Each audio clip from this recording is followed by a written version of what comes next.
I got so motherfucking design on right now. Bring it down, bring it down, bring it down. I got 3 old guys on the block. A few moments later.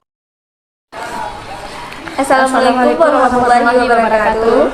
Kami mahasiswa dari Prodi PAI STE Nusantara Banda Aceh ingin mempresentasikan hasil tugas video kami dari mata kuliah Ilmu Pendidikan Islam yang dibimbing oleh Pak Muslim Adami SPDI MA.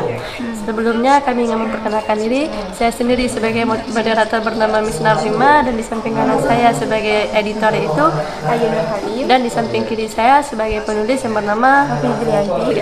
Sekian perkenalan dari kami. Selamat menyaksikan. Baiklah, dalam materi evaluasi dan penilaian pendidikan Islam ini, kami membahas 3 poin penting. Yang pertama yaitu pengertian evaluasi, tujuan evaluasi, dan juga prinsip evaluasi. Jadi, di poin pertama ini terdapat pengertian evaluasi. Evaluasi adalah proses untuk mendapatkan data dan informasi yang diperlukan dalam menentukan sejauh mana dan bagaimana pembelajaran yang telah berjalan agar dapat membuat penilaian dan perbaikan yang dibutuhkan untuk memaksimalkan hasilnya. Maka, evaluasi pembelajaran dapat diartikan sebagai penilaian dalam bidang pendidikan atau penilaian mengenai hal-hal yang berkaitan dengan kegiatan pendidikan dan pembelajaran. Evaluasi pendidikan Islam melibatkan penilaian terhadap efektivitas dan kualitas pendidikan Islam dalam mencapai tujuan-tujuan pendidikan yang ditetapkan.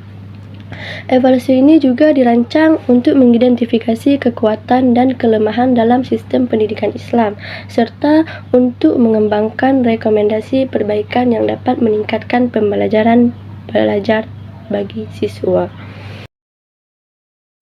Di poin ketiga ini, kami membahas prinsip-prinsip evaluasi pendidikan Islam. Ada 8 prinsip yang akan kami bahas dalam poin ini.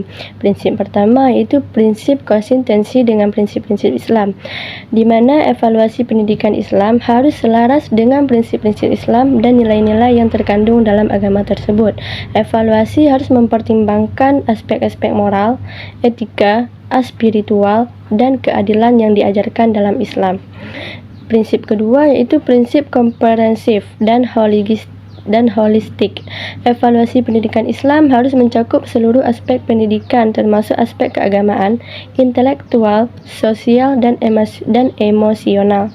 Prinsip ketiga yaitu prinsip berkelanjutan. Evaluasi pendidikan Islam harus dilakukan secara berkesinambungan dan terus-menerus. Evaluasi tidak hanya dilakukan pada akhir suatu periode, tetapi juga diintegrasikan ke dalam proses pembelajaran sehari-hari. Yang keempat yaitu prinsip keadilan. Evaluasi pendidikan Islam harus adil dan objektif. Setiap siswa harus dinilai berdasarkan kemampuan dan pencapaian mereka yang sebenarnya, tanpa ada bentuk diskriminasi atau perlakuan yang tidak adil. Yang kelima yaitu prinsip relevansi dan kontekstual. Evaluasi pendidikan Islam harus relevan dengan konteks dan realitas kehidupan siswa. Evaluasi harus mempertimbangkan kebutuhan dan tantangan yang unik dihadapi oleh siswa dalam konteks budaya, sosial, dan agama mereka. Prinsip yang keenam yaitu prinsip pembelajaran yang berpusat pada siswa. Evaluasi pendidikan Islam harus fokus pada pembelajaran siswa.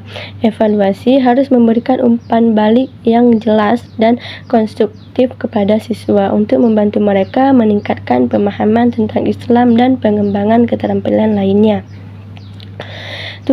Di nomor yang ketujuh terdapat prinsip dukungan dan peningkatan. Evaluasi pendidikan Islam harus memberikan dukungan dan bantuan kepada siswa, guru, dan lembaga pendidikan. Prinsip ke-8 yaitu prinsip partisipasi dan keterlibatan. Evaluasi pendidikan Islam harus melibatkan semua orang tua dan masyarakat. Partisipasi aktif dari semua pihak akan memastikan evaluasi yang holistik dan responsif. Prinsip-prinsip ini membentuk dasar bagi evaluasi pendidikan Islam yang efektif dan sesuai dengan nilai-nilai Islam. Dengan menerapkan prinsip-prinsip ini, evaluasi pendidikan Islam dapat memberikan umpan balik yang berharga, meningkatkan kualitas dalam pendidikan.